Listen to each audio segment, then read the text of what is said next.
going on, Jerome? So the rise of Ivan Pace Jr. has been beautiful, phenomenal. Loved him at Cincinnati.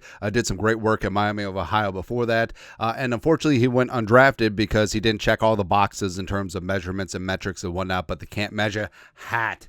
And he's got the heart of a warrior, heart of a champion. Eventually. Also, I love when linebackers wear the cowboy collars.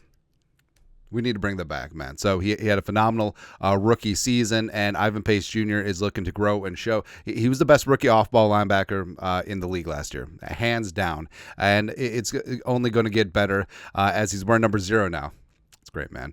And Flores working with Pace in year 2. So Flores has a decision because of who is going to wear the green dot, the sideline communicator on defense. Last year was Jordan Hicks, but when Hicks got hurt, it was Ivan Pace Jr. And the Vikings have a number of guys who can fill that bill. Blake Cashman wore the green dot for DeMeco Ryans and his Texans defense last year.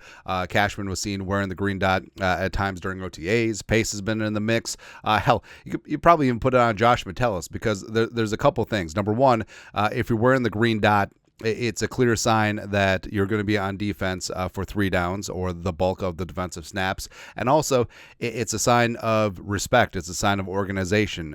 It's a sign of trust. It's a sign of leadership from the player that does wear that green dot. And over the last couple of years, it has been Hicks. It has been Anthony Barr. And Ivan Pace Jr., obviously, he wants that responsibility, and he's been sort of campaigning for it this offseason, and he's a guy that they showed that love and trust as an undrafted rookie, and now heading into year 2 as a true leader of this defense. I think that he's a guy that certainly would be worthy of that role going forward. A long story longer, Ivan Pace Jr. was on the Up and Adams show with the legend Kay Adams, and she asked him about the green dot and if he's going to be wearing it this season.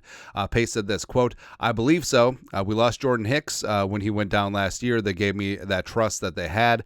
Now that he's gone, I believe I'm going to be wearing that green dot next year, this coming season." And this is something where I don't think Pace would just shoot from the hip in this spot if it hadn't been decided. So I'm sure it's something that Flores and company have been discussing during this offseason since OTAs and heading into training camp. It certainly does make sense to have that guy established. And also, there will be a number of players that wear the green dot, first, second, third team defense. And also, you have to be ready, knocking on all the wood if there are alien abductions throughout the season. But I love it. And, Cashman is a guy, too, where he's had experience with that and does have that leadership. But I do think that Pace and Cashman are going to be gorgeous, 3 down, inside linebacker duo, and they're going to be fan-freaking-tastic working from there. But again, I love what Ivan Pace Jr. has done so far with the Vikings. I think that he is quickly emerging as a star for the Vikings, and I think that he will. So I love the chip on the shoulder, and that plays part and parcel of him going undrafted, unappreciated, unwanted, but he's got a great spot here with the Vikings, and I think that he's simply going to grow and show even more than last season. He's a tackling machine. He's great in coverage. He's got a great sense for the ball. Also underutilized as a pass rusher, and he's a leader, and he wants to be that leader. So I think that the future is bright. I think that his ceiling is uncapped, and I think that he's going to be really getting after things this season for the Vikings. But your thoughts are thoughts. Ivan Pace Jr. Says that he believes that he's going to be wearing the green dot sideline communicator for the Vikings defense this year. Said that on the Up and Adams show. Let us know your thoughts and our thoughts in the comment section below. Subscribe for daily Vikings takes. You guys know what to do. Skol. Production value.